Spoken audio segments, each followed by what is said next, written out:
The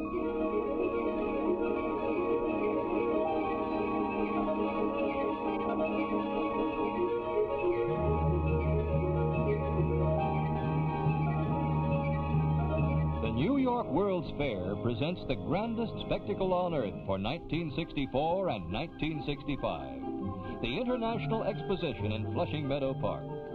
It's a spectacle as varied, as colorful, and as happy as any place in the world.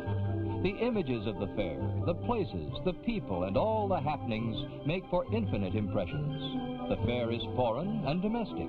It's ordinary and fantastic. It mixes the glamour of some of our alphabetical corporations with the beauty and charm of 100 different countries. The looks and the costumes, the sights and the smiles, all make for kaleidoscopic memories of a great fair that's great fun.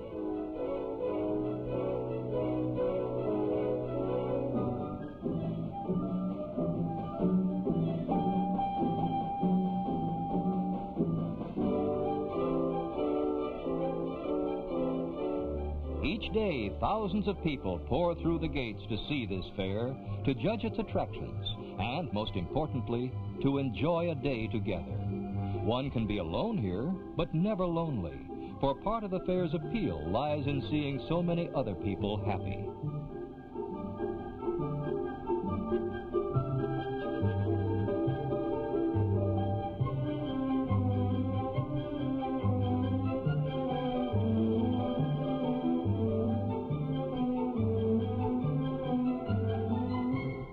One way to see the fair is on your father's back.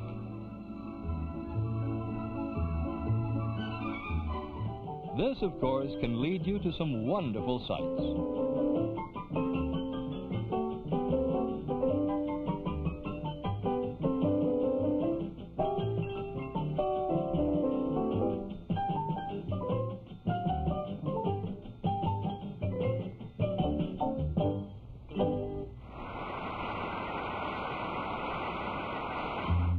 Another way to see the fair is to ride an elephant's back, but for this you have to be related to the Continental Circus. Some folks see the fair from the top of a horse, but this happens mainly to pretty girls who speak German, come from Bavaria, and are willing to pose for cameramen. You can also do the fair on wheels, not big wheels, little ones.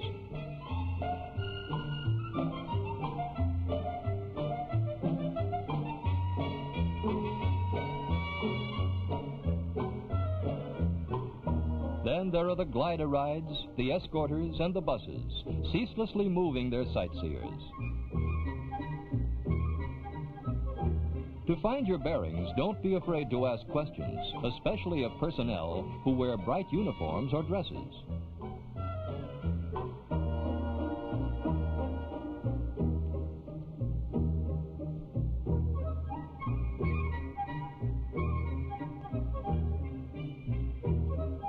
The fair police can help you too, and they're always present if you need them.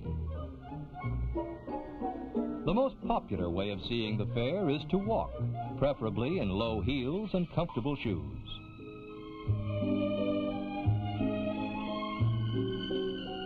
Before going anywhere, plan your moves. Maps and guidebooks can pinpoint your targets and make you feel like a navigator.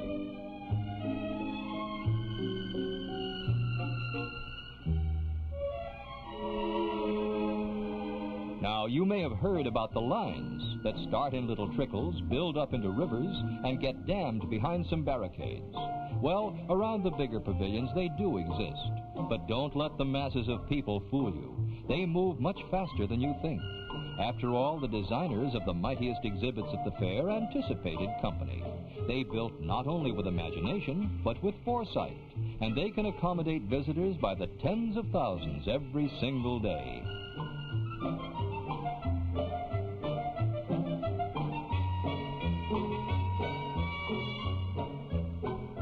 If you see the fair with a sense of humor, no line nor crowd will bother you.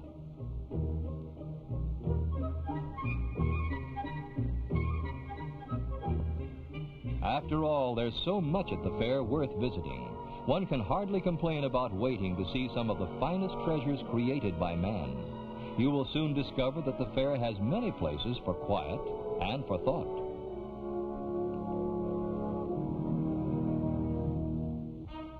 Every flag and banner adds its color.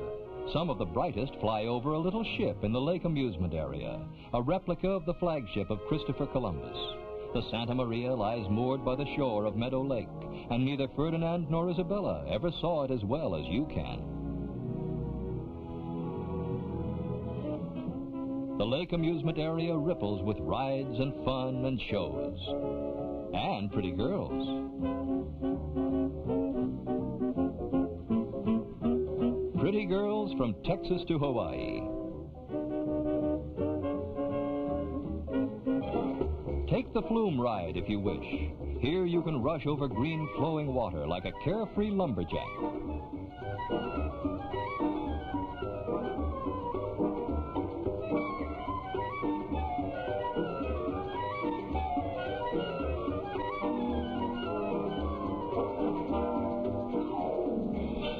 Look around in the lake amusement area for a roller coaster built just for the younger set.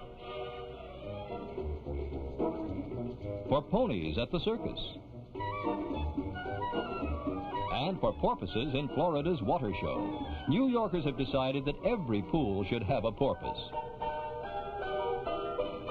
Or at least a sea lion.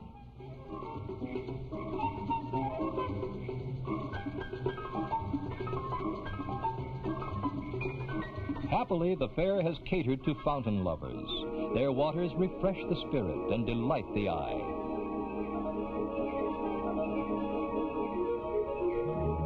Someday, all this will be a great city park, and many future citizens will find this heaven on a summer's day.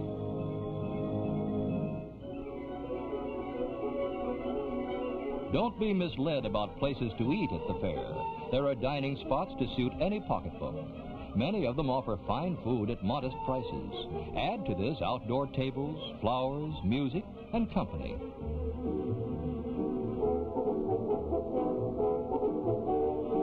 The clothing and cuisines of far-off places generate a magic of their own. Where else in the world can you enjoy so many unusual things? Where else in the world can you feed a giraffe named Susie?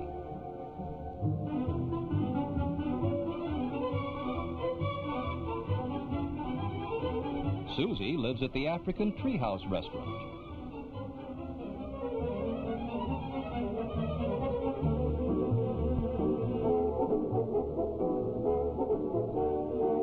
A lot of people prefer to make eating at the fair a kind of picnic, which is not a bad idea if you have a heavy schedule of sightseeing ahead of you.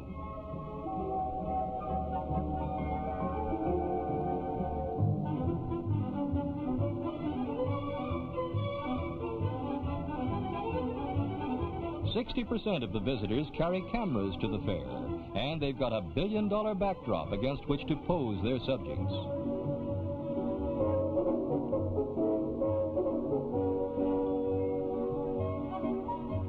Linked forever with happy memories of the fair will be countless sweethearts, friends, and relatives.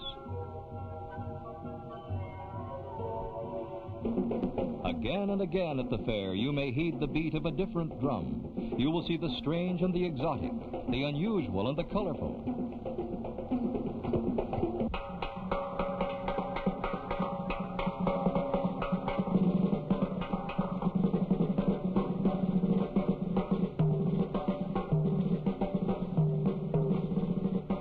Speaking of the unusual at the fair, take in the daring eagles of Mexico. They do an act from a high pole that's worth traveling 1,000 miles to see.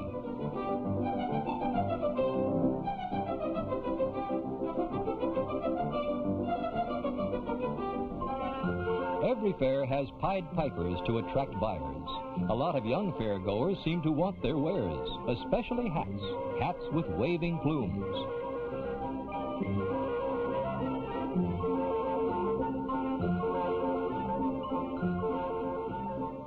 Some folks fight the herd instinct. They won't conform. Children get special attention at the fair, and children love it.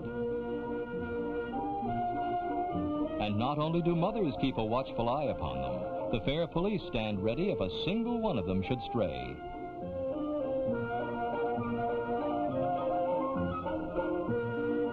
For older children, Snow White and the Seven Dwarfs bring the magic of storybooks alive.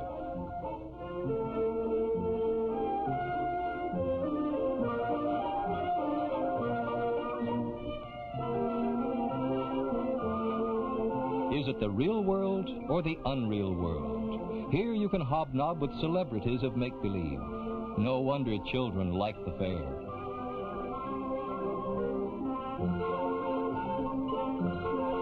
Western roping from Montana.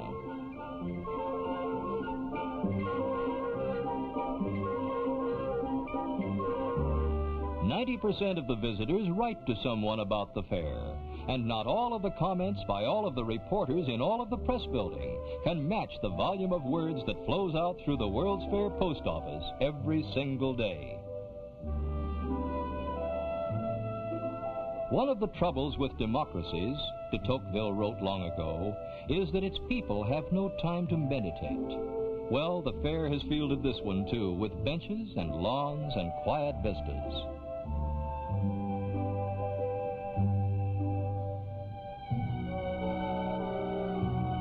After walking and standing and doing the fair, it's great to rest and even to dream a little.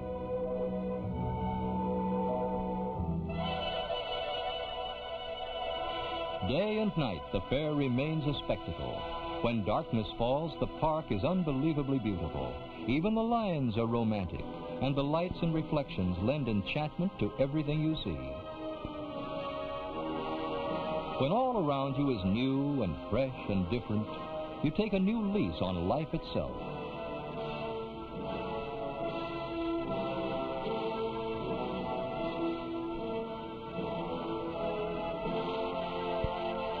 At night, a million lights cast their spell on Flushing Meadow, and in 100 different ways and colors.